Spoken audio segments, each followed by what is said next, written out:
All right, we'll go ahead and get started here. Welcome everybody to this week's partnership of week-long webinars with Midwest Cover Crop Council and Iowa Learning Farms.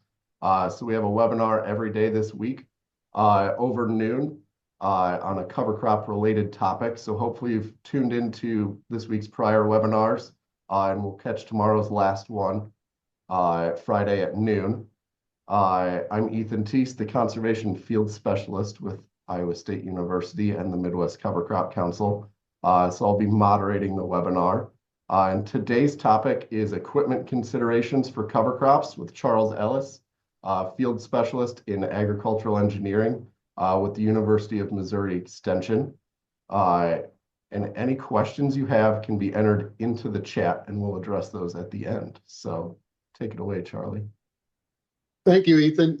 It's good to be here. I'm going to put something kind of in context of my talk today. I am located in East Central Missouri, about 30 miles north of I-70. So some of what I may be talking about may be more appropriate for my geographic area. So let's kind of keep that in mind since we are reaching such a wide audience that, some things may be shifted a little bit due to climate changes. So with that, I'll get started, and I'm going to focus on equipment for seeding of cover crops. Really not going to go into how to plant into them with the following cash crop. This slide set's going to be based on how to get the cover crop seeded in different methods we may have there. So the first thing, I guess, maybe a lot of people might overlook on seeding methods. There's a lot of things that might factor into what method I'm looking at doing out there. And this is kind of a list that kind of made up myself on one day. You may think of some other things, but there's many factors that go into play on what we want that cover crop to do and what's going on before we plant it, like how quickly we need to get it to emerge, what's the existing cash crop, what's the weather conditions, the species growing season. I'll walk you through some of these and how they may affect your seeding method selection that works best for getting the results that you want. And they can be kind of complementary or even maybe competing needs that you're looking at. And kind of have to make a balance or decision based upon that.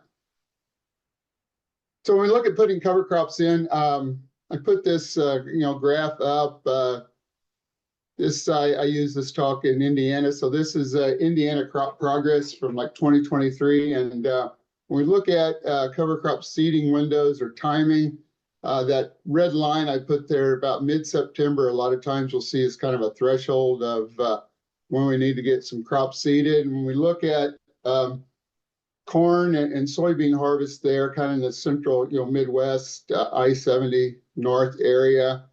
About that mid-September, corn and soybeans harvest has just barely begun. So this becomes kind of our first hurdle in getting the cover crop in and up and growing without impeding our cash crop. First, want to show you this. It's Midwest Cover Crop Council has a nice selector tool that can help us with that guidance. This is down each member state down to a county level. You can go in and put your cash crop in, some of the goals you want for the cover crop, and it'll pull up this grid here. And the gray area is the timing or when that cash crop you anticipate still being in the field. Green bars give you the suitable seeding window for that cover crop listed there on the left. And then yellow, we're getting kind of in the more marginal establishment window of that cover crop. This, I believe, is from a county that Indianapolis is in. So this is the example. You can go into your state and run some scenarios. So this kind of gives us the challenge we have of adapting the cover crop seeding window with the cash crop, getting the cover crop germinated, and at the same time not interfere with the cash crop, both by yield loss and harvestability of that cash crop. So I guess, one of the conditions on what seeding method we are using is what is our fall weather conditions in that area we're looking at. I think this, the graph, I found this, the upper right was fall of 2024 in near Indianapolis, and they only had 5/100 of an inch, I think, of rain in that month of September. So if you're looking at soil moisture for germination, that was definitely going to be a challenge, in the fall of 24. So if we're broadcasting a seed and we're dependent upon moisture to get germination, this will be a challenge in that conditions for sure. Species are going to have different germination temperatures. That's going to determine when I need to get that planted by. And then the fall growth link, what am I looking at? Am I looking at something that is going to winter kill? Am I needing some additional growth? And then the map on the left is, Indiana with their rough frost dates below 28 or below. This would also kind of determine our growing window for some of our frost-sensitive cover crops. Radish would tolerate that a little lower than that. Something like sun hemp, things like that would frost off. So we now need to look at that as our growing window for those crops. And another one is how quickly do I need to get that cover crop, out of the ground and growing? Got three examples here. The lower left, with the radish, that's kind of your, you see a lot of the very large radishes in publications, on their growth, and they can get there. It's just kind of the seeding window that is going to determine a lot of that. For my area, the first part of September is kind of, maybe the middle of September, you need to have that seeded to get that type of growth. Upper left, with Missouri, with, number 3, I think, in the nation in beef cow herd, we're looking at a lot of growers are now looking at cover crops as not only a winter forage, but a spring baleage. So getting that up and out of the ground, like the picture on the right with the cattle that are grazing, a mix of a lot of different cover crop species there to get that much growth for them to graze. This picture is taken in first part of November. They're needing to get that seeded in a timely manner so they get that much growth for the biomass that's needed for the cattle. So let's just kind of look at another way to look at that urgency. Nathan Johanning and some coworkers in Illinois did some seeding timing and rates of cereal rye. And this really kind of shows, when we look at that, the green is the late September, early October. Orange is, late October. And then the late is into November. So what we kind of show here is the 30 pounds of cereal rye seeded in late September is going to have more biomass than 120 pounds seeded, in mid to late October. So this is kind of showing you if you're needing that with cereal rye, that biomass, that just throwing, I guess, more seed at it as it gets later is not necessarily going to get you to what you're wanting. So the early seeding window, we've got, seeding rates down to 30 pounds that are doing the biomass production of 60 pounds there in mid to late October. And then so you can kind of see after we get to 60 pounds and above, the biomass production of those seeding rates on the seeding window or dates doesn't change a whole lot. So, like I said earlier, just throwing more seed out there is really not changing that biomass production a whole lot.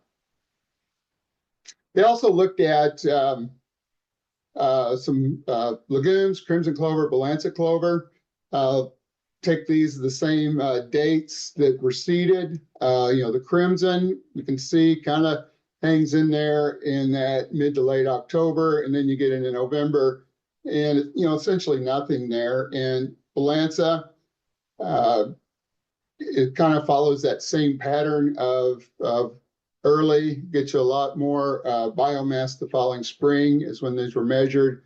And then, it tapers off, 50%. And then, even in November, it's dropped down to a similar number that crimson clover is at.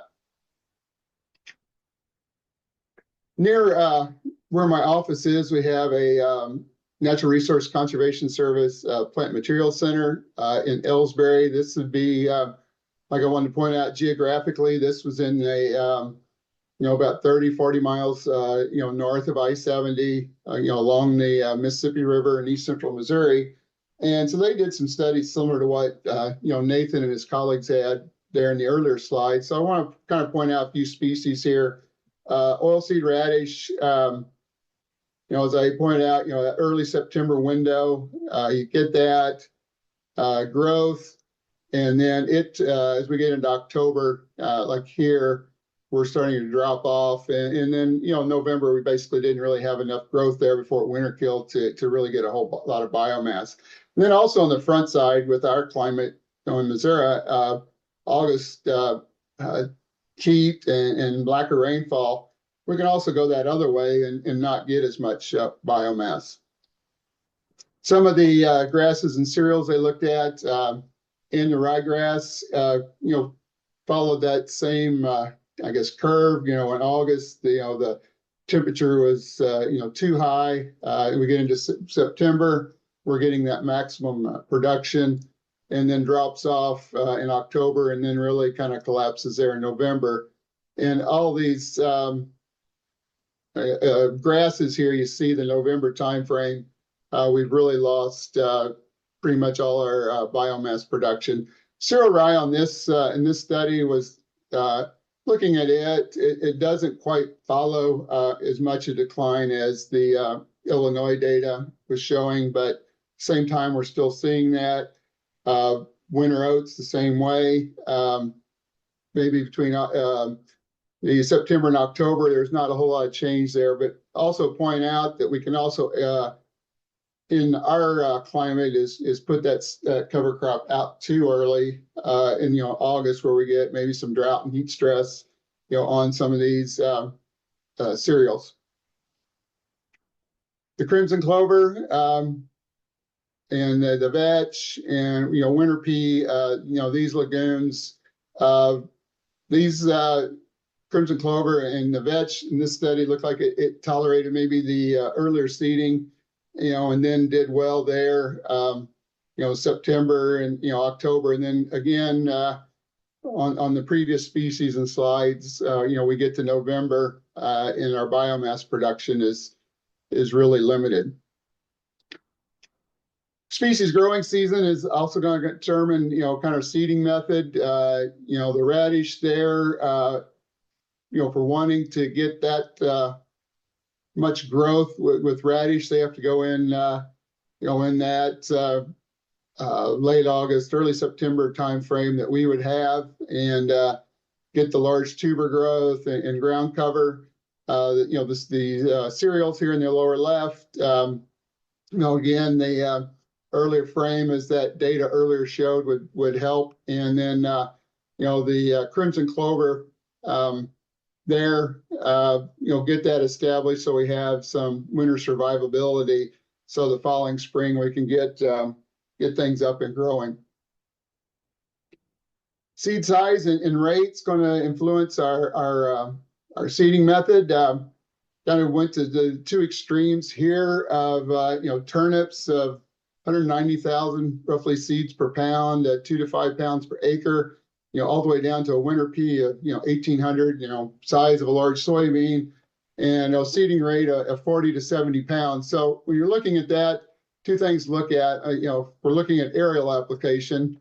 2 pounds of turnips per acre is going to be much easier to seed, and with that seed size, broadcast on the surface and get germination. Now, winter pea with its large size, it's not going to be practical to broadcast, especially out of a airplane or helicopter. And then also the likelihood of good germination by broadcast in that August, early September timeframe is going to be really iffy. Then cereal rye is kind of there in the middle, where it's got, some flexibility on that. Also want to point out maybe some things that are a little overlooked is what's the field conditions in the fall when we're seeding, and that really starts with the combine as far as getting some good harvest residue distribution across the field. That's going to greatly help or hinder, getting a cover crop and even the next year's cash crop, planted in a good manner. Some examples here. The upper right, that's a combine that's just 2 to 3 years old, and with the header widths getting wide, and some other options that the producer chose not to put on that combine, he's leaving a really wide strip there of a field that the residue is not getting to. So we're ending up with really variable planting conditions there, especially for broadcasting. The thicker mat there right behind the combine, the seed's really probably going to have to wait for some wind or rainfall to work its way to the soil, or if it germinates in that thatch, it may not even survive, and die, from lack of moisture. And then when we're seeding this, just like we would a spring cash crop, going through there, we'd have some variable soil moistures, cutting through the residue and the knot, things like that. The corn stalks there on the left are a lot tougher to cut through in the fall than they are the following spring after they've had a winter of decomposition. And then the root balls and stalks there, as the row units bouncing across that, can really get some variable seeding depths of your cover crop. And then the lower right is, I guess maybe what I've been thinking about is, are we starting to get on some of these fields that are getting had cover crops for multiple years now? This kind of residue buildup on the soil, that is a soybean stubble that with the beans were planted into standing rye. It was blooming, about 5 foot tall. So when you come back and harvest those beans, you've got the bean residue in addition to that high carbon straw that from the rye. So is that going to affect whether we can broadcast, or do we need to get a row unit of a drill or planter to get our cover crop into the ground? So some equipment availability is could also be an issue. My geographic area, we used to have a lot of wheat, and now that's diminished to basically corn, soybeans. So do I have equipment around to seed that cover crop? Do I go with a low cost spreader like in the upper right that's going to get across acreage pretty quickly, and cheaply, but at the expense of maybe needing a higher seeding rate or getting some variability in germination? The lower right, air drills are more pronounced now. Many more of those around that I'm already seeding soybeans and wheat with. Do I use that unit? Can get across those acres. That gets me good placement, but at the same time, I may be doubling the wear and tear on that equipment. That's going to be a cost of putting that cover crop in the ground, is the acres are going to be added to the drill and the tractor. And some producers, like in the lower left, that are committed to cover crops, have went out and bought a dedicated drill that they will use to follow behind the combine in the fall to get that cover crop in the ground and up and growing. So, availability, do I have it now? Am I ready to commit to purchasing equipment to do cover crops that I'd like? We've got livestock, which for Missouri is becoming more pronounced, or people are making use of. I need to look at getting it planted earlier, likely a higher rate of seeding of the species that I want to graze. We're likely using a multi-species cover crop to try to balance the ration that those cattle will be grazing. So then I've got to make that blend and what seeding equipment do I have that I'm going to be able to get that through and get planted appropriately. So when we're looking at that multi-species, like for cattle, we're going to have blends of seed of different seeding rates, different seed size, different seeding depth, flowability, or staying mixed, I guess, as it's going through the planting equipment. I need to kind of land on, I guess, maybe not the best for any of the cover crops, but seeding depth, but something that they can all tolerate. We've got, in this mix there in that picture, I know we had sunflowers all the way down to turnips, maybe some annual ryegrass, and some peas. So we're probably even looking at seeding depths there of, if we want to optimize each of the species from, 1.5 inches, maybe all the way down to, 1/4 of an inch. So just need to kind of land on an area that we can get everything out of the ground and growing. Labor, can be a issue. And again, the same equipment I had earlier, how quickly can I get that over the field? Can I combine it with a trip that's already going to be done in that field? So the labor and equipment's really not added on to what I need in the fall. The upper left with the spreader, that may be something that, when a child, a son or daughter gets home from school, can get in that and, in a short amount of time can catch up with what was harvested that day. Whereas the other two are going to be doing, I guess, a better job of getting the seed in the ground and up and growing, but would take a more of a labor commitment to get that done. Now we've kind of touched on what kind of determines our method we want to use. Let's kind of walk through some of the methods we have out there or being done. A little picture I have there is those are called horn seeders.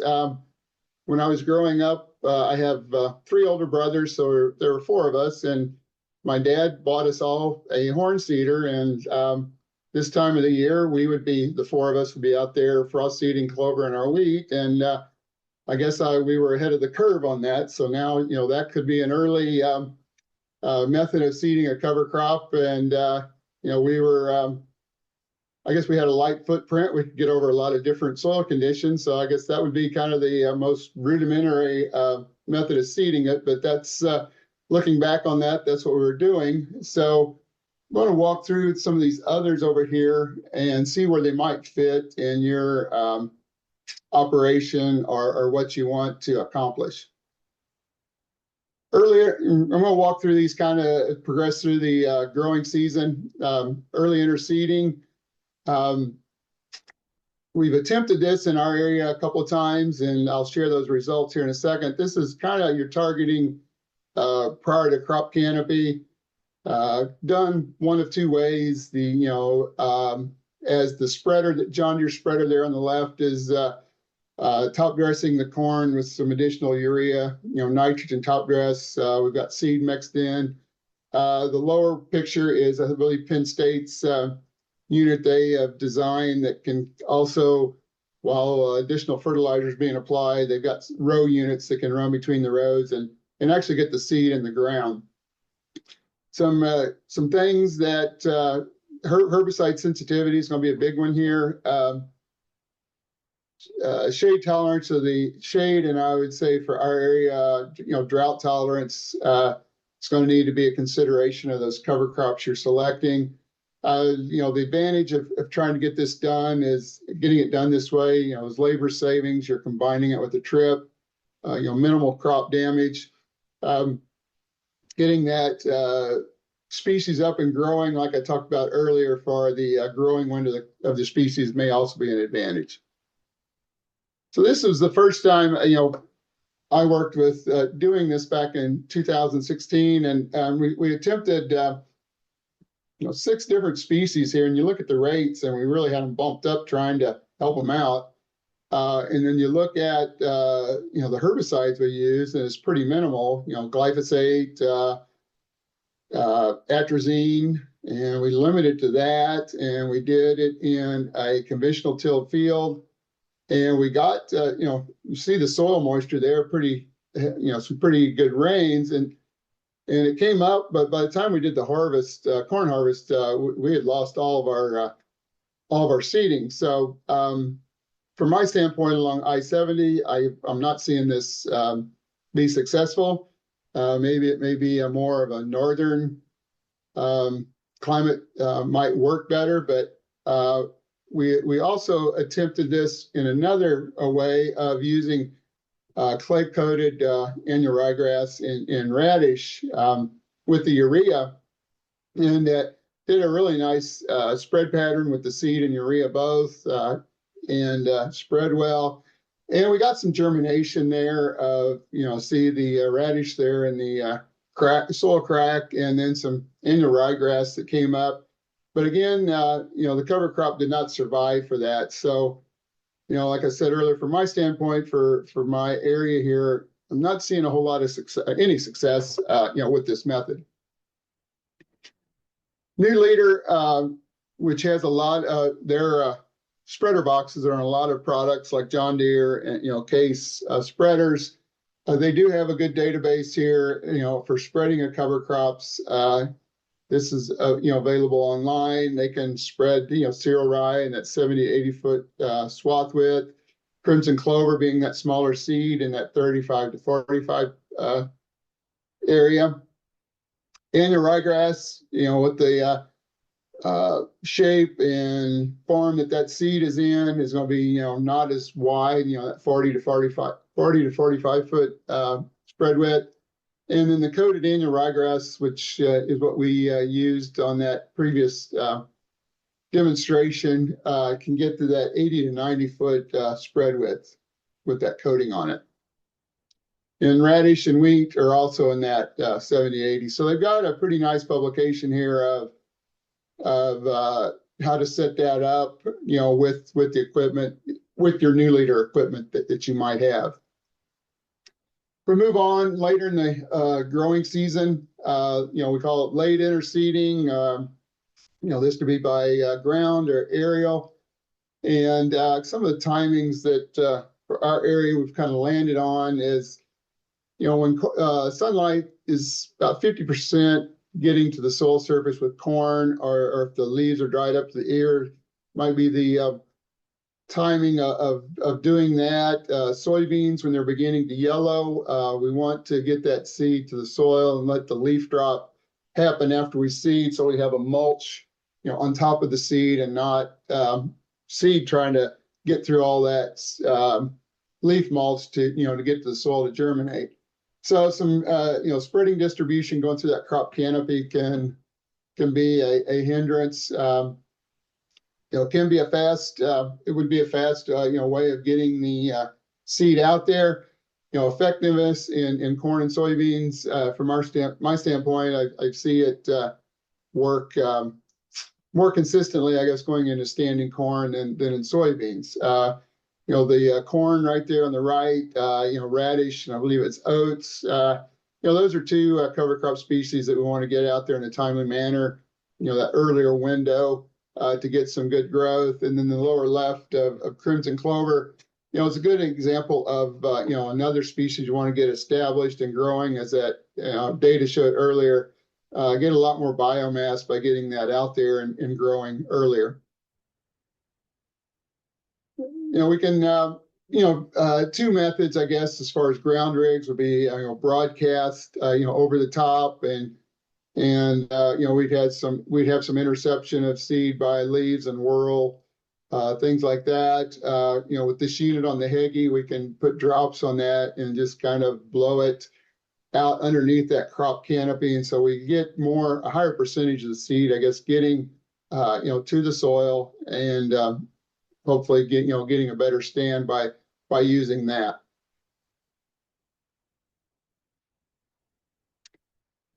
So, late interseeding, as previous two slides were showing, it's going to be dependent on rainfall.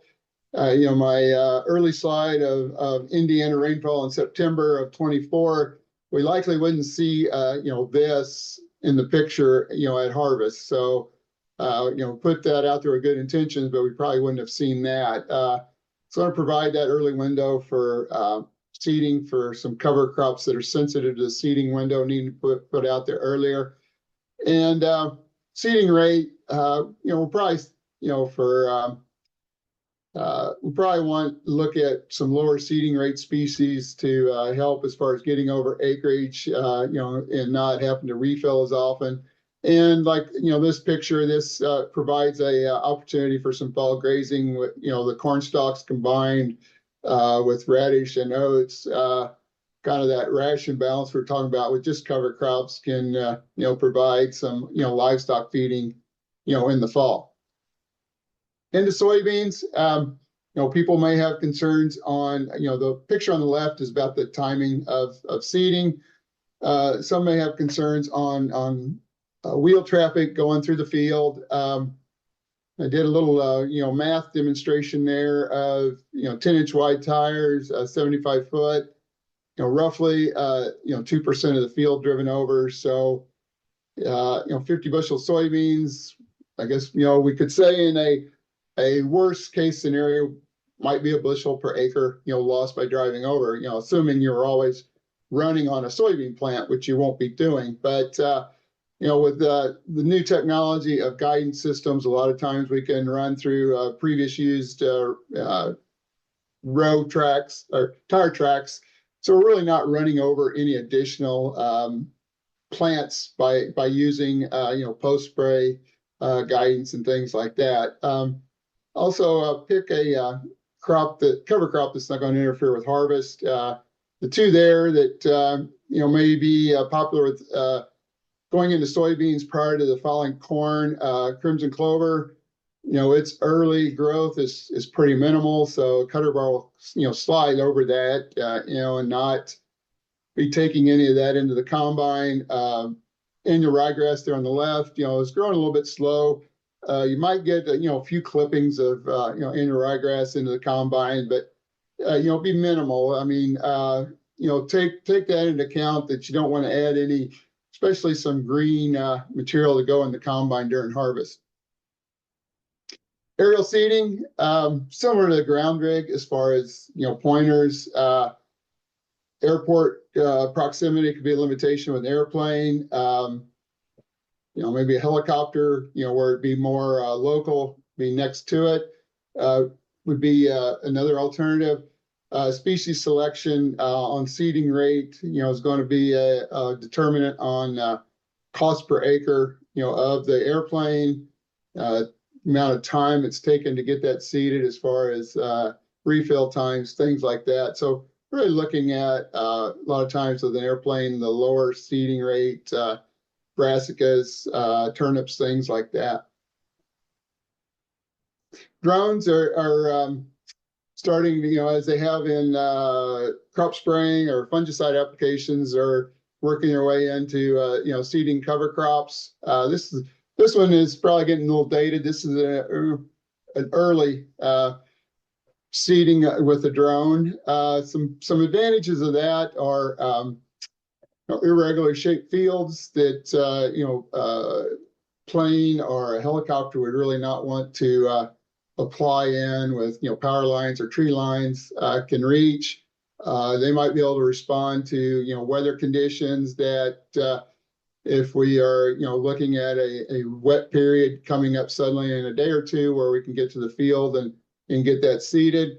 We can kind of customize species maybe to graze, or even customize areas in the field that we want different species at, whether it be for erosion or grazing potential. Some data Dr. Kevin Bradley at University of Missouri has done on drone seeding of cover crops. This first graph, he's just kind of looking at what's really coming out of the drone. And the first one, he as he explained it to me, he was looking at a mix, just a mix here that might be a cost share. So he's got wheat, crimson clover, and the green, which isn't on the legend for some reason, was hairy vetch. So when we look at that, you can see the pattern with the different seed size, different shape is different. It changes. Also, he was targeting 40 pounds per acre, which it's a high volume. Kind of looking at that, and then he just put in the book numbers, I guess, that the manufacturer is saying to get that rate, and he's falling way short of getting that seeding rate there. And then also the variability amongst the species was going to make it challenging. So then he was looking at single species with the drone. This was cereal rye, and he was looking at two different speeds of the spreading disc of 900 RPMs and 1300 RPMs to see what that would do. And I also want to point out, and he had a high seeding rate, again here, wind speed of 8 to 12 miles per hour, which and the travel speed of the drone of 16 miles per hour, and wind direction was from left to right, and he was flying 20 feet above the crop canopy. So you can see the effect that the wind speed has on on the spread coming from that drone at that height. You see, we were the wind would be blowing this way. We get out the 15 feet into the wind, pretty much drops off, and then on the other end, it's throwing it out. It's reaching out 30 to 40 feet out. And then as he sped up, the spinner, it really didn't make a whole lot of a lot of difference. It may have spread just a little bit further on that study. Then he looked at changing the height above the canopy. Again, this is the same conditions, wind left to right. This was at the lower spinner speed there.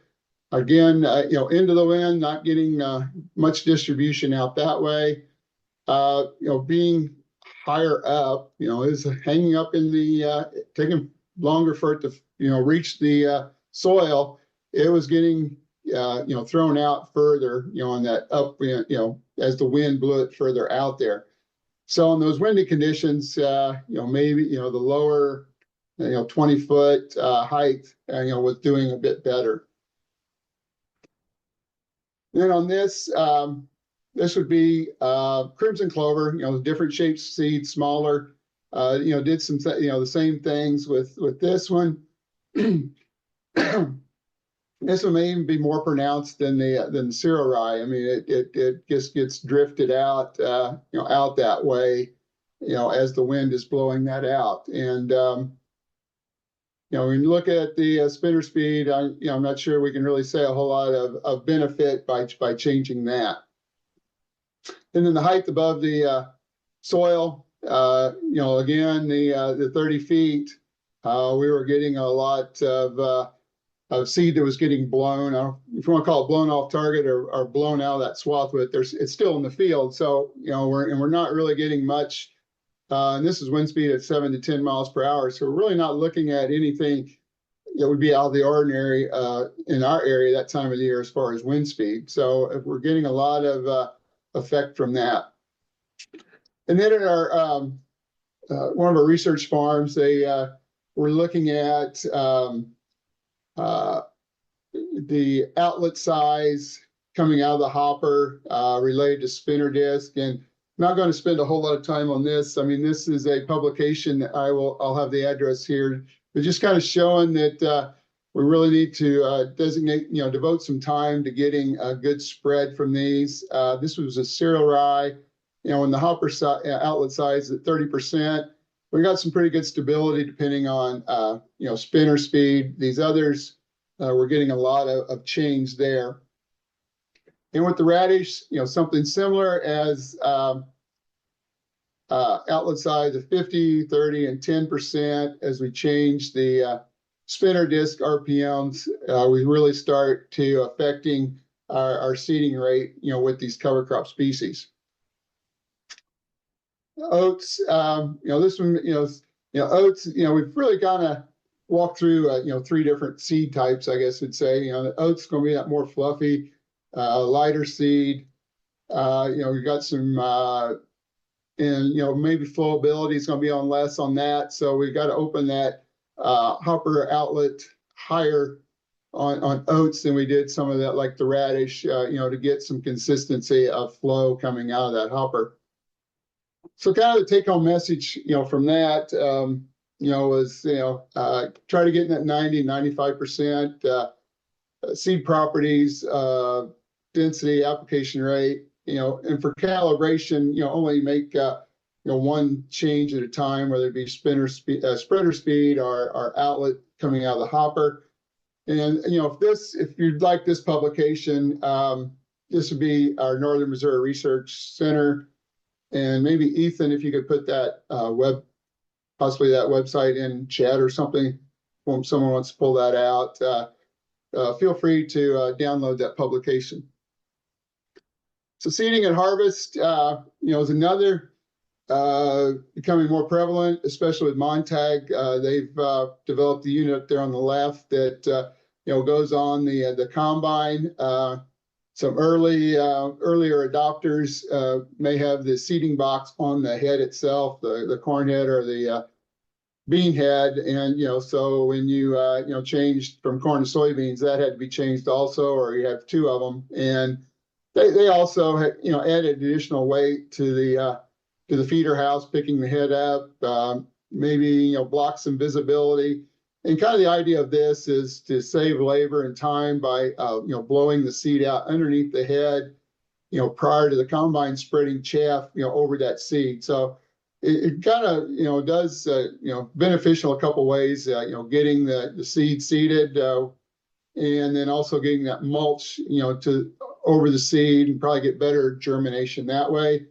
It's going to slow some harvest down for refilling, the seed boxes. And then, may want to, consider, lower seeding rate species if that's a problem.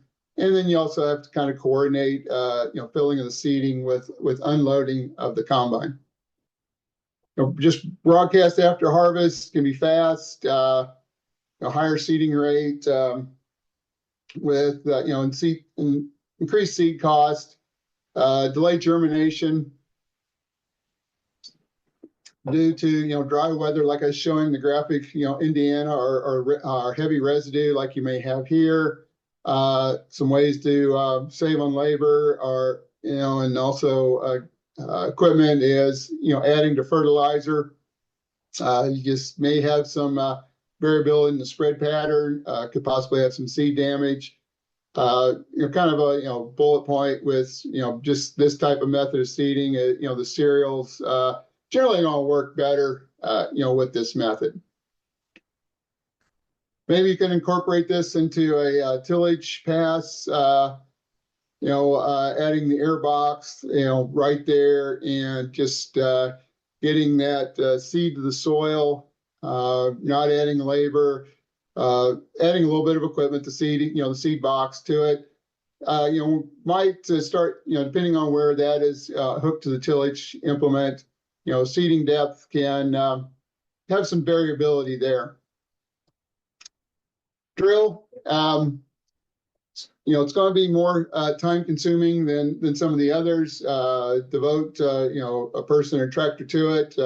Planting conditions can be good or go to non-existent, where maybe a broadcast seeder, I could still get over some tacky or wetter soils.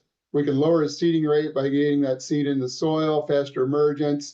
And then, we can, when it's in the box like this, we can get some nice blending or mixing of a multi-species crop. And as I stated earlier, fall corn stalks can be a challenge to, cut through that residue.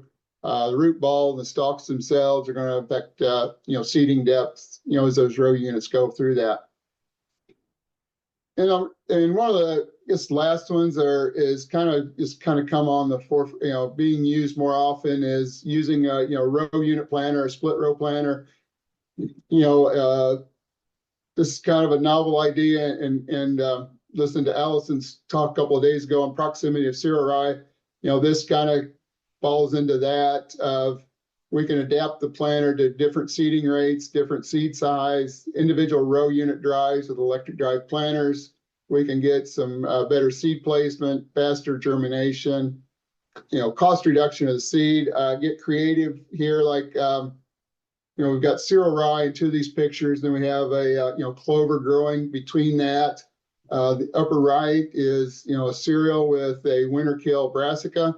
So, that could be the cover crop. And then, with the idea of controlled traffic guidance systems, come through and plant possibly a corn crop on top of that dead brassica row, the following spring.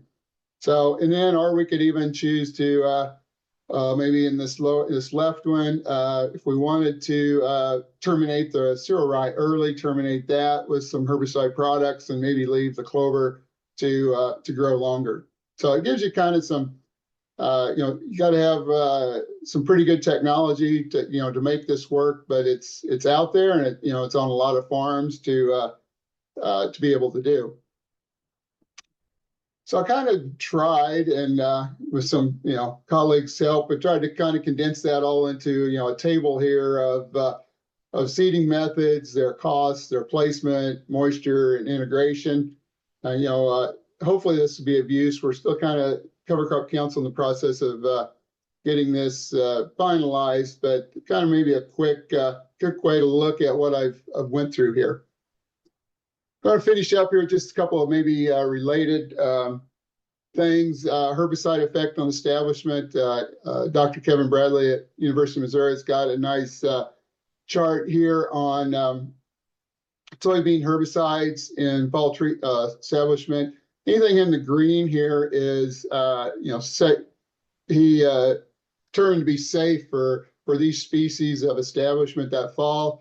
Also depending on, rainfall and growing season weather. So he has, that, and then also a similar chart here of corn herbicides, with the same, green is considered, is safe, yellow, kind of a cautionary, and then the red can be, detriment to that cover crop getting established. Some people want to kind of play around with, maturity, groups, try to get that cover crop in. Just a little math I did one day here of, kind of hypotheticals of, for my part of Missouri, if I planted on the 18th, 114-day corn and 100-day corn, black layer, we had about a 12-day shift, maybe earlier. If we're looking at it, if we waited till May, that's, again, about that amount of shift. So, people want to look at that, or as service provider here tells me, maybe we need to encourage, harvesting at a higher moisture content, instead of giving up that yield, which is valid on going to a shorter season, corn. With soybeans, that'd be a little harder to do. We can't really push the harvest window for the soybeans. If you're looking at nitrogen credit from cover crops, this to maximize that, you really, as this producer nearby has, this is Harry Vetch, and his philosophy here is about Memorial Day is when he is planting that corn and try to maximize that benefit from the legumes. So if you're looking at legumes, need to have patience, which is very hard to do, when we're looking at that cramped planting window. Early seeding of this legume is beneficial to that, and really for maximizing that, wait for that blooming stage for termination. And with that, I'm going to end this. I just want to, point out, let's manage them carefully and not turn some good cover crop species into a potential weed. This is a wheat field from a few years back. I think we have, cereal rye and annual ryegrass of fertilizer carts that have not had the cereal rye cleaned out of them appropriately, and someone spreads fertilizer for a wheat crop, and then they start getting a little, cereal rye contamination. Just want to end with some resources. Again, point out the Midwest Cover Crop Council website selector tool, and we also have this nice pocket guide that you can get through Purdue Publications. Has a lot of information on the cover crop species that we have in the book as far as planting window, germination temperatures, and where they fit in your system. So with that, Ethan, I am done, and I will turn this over to you. Thank you. All right, we'll do just a few housekeeping things here and then get on to questions for Charles. So if you have any more, be sure to put those in the webinar chat. If you are looking for CCA credits for today's webinar, you can get CEUs. Email Madeline there, her email at Michigan State. I think she'll put that in the chat for you to copy and paste by February 18th. Be sure to send her your name you entered to watch the webinar today, if that's different than the name on your email, and then your CCA number, and we'll get those entered for you. You want to go to the next slide, Charlie? If this is the first Iowa Learning Farms webinar you've watched this year, or you haven't completed their voluntary demographic survey yet, please do so. It helps them with reporting. You can access that at the link there on the Iowa Learning Farms website, or by scanning that QR code. Next slide. Tomorrow's MCCC and Iowa Learning Farms partnership webinar will be Cover Crops in Challenging Conditions with Dr. Eileen Litvicko and Dr. Nathan Johanning. So be sure to tune into that at noon tomorrow. One more, I think, Charlie.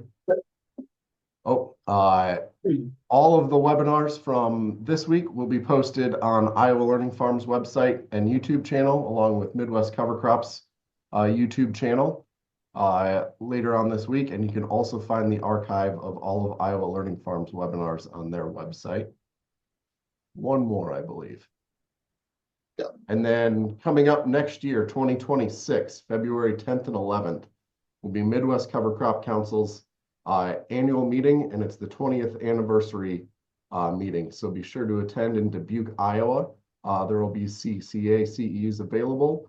So save the date, mark that on your calendar, and watch for emails from Midwest Cover Crop Council coming up this year to get registered for that. I see Madeline has put her email in the chat for those looking for CCA credits. So we'll move on to questions here. The first one I had was from a farmer in South Central Wisconsin for you, Charlie. He said he interseeded rye aerially at the first yellow soybean leaves when he first started aerially seeding cover crops. And it definitely caused some harvest issues and staining of the soybean seeds, which he would not recommend. And he moved to timing back to 50% of leaf loss and has not had issues and still had good germination. So if you have any thoughts on that, or maybe some solutions for those harvest issues and staining of soybeans when that rye is taken off. No, I appreciate that input. And, you know, geographically, he's got different conditions than what I could probably, I should probably address. But no, I think, like I said, the ones that we have used for Missouri conditions was the slower growing crimson clover, maybe annual ryegrass, you know, where that cereal rye and his conditions may have really had a healthy start, and that may have been a good condition. We've also had a couple of reports kind of off topic of growing green or planting green into green rye of some of that waiting so long that they've even got that cereal rye coming into the bean samples coming through the combine that fall too, kind of off topic. And you know, that may be an area, you know, in management that you want to consider also is, you know, getting that terminated before it can make a viable seed. But I appreciate his comments, and I think they're right on. All right. One more question we had here was, you mentioned long-term cover crops and no-till leading to heavy residue levels on the soil surface, and this leading to cash crop seeding complications. Do you have concerns about nutrient cycling from having a second crop, cover crop, pulling nutrients from rooting depth and depositing them on the soil surface leading to accelerated stratification of soil nutrients. Well, I'm not a soil fertility person, but I think sometimes in those types of questions, we look at soil fertility in too short of a time frame. If we're looking at a system approach over a 5 to 10 year period, we'll constantly be getting some decomposition and those nutrients going back into the soil. And also, I think with root development of some fibrous roots, as those roots, die off and decompose, you're going to have fertility placed back into the soil where those roots were at, things like that. I think the stratification, if you're really at a low, down to that threshold of where you might see a big yield response to an application of fertilizer, may be the case where that would be. But I like to try to think of, over a 5 year period, that plant's picking up something that was in a cover crop 4 years ago, 3 years ago, maybe picking up some from as a manure from 20 years ago, I guess. So I try not to look at like that in a short window like that, and maybe someone on here could chime in, but that's kind of my approach to that, on that. All right, I'm seeing some thumbs up coming through on that, so you must have some agreement there. I like that. That's all the questions I see for now. So thanks everyone who tuned in today, and make sure you tune in tomorrow for our last weekly webinar this week on Midwest Cover Crop Council, and then next week they'll return to the normal Iowa Learning Farms webinar schedule. Thanks everyone.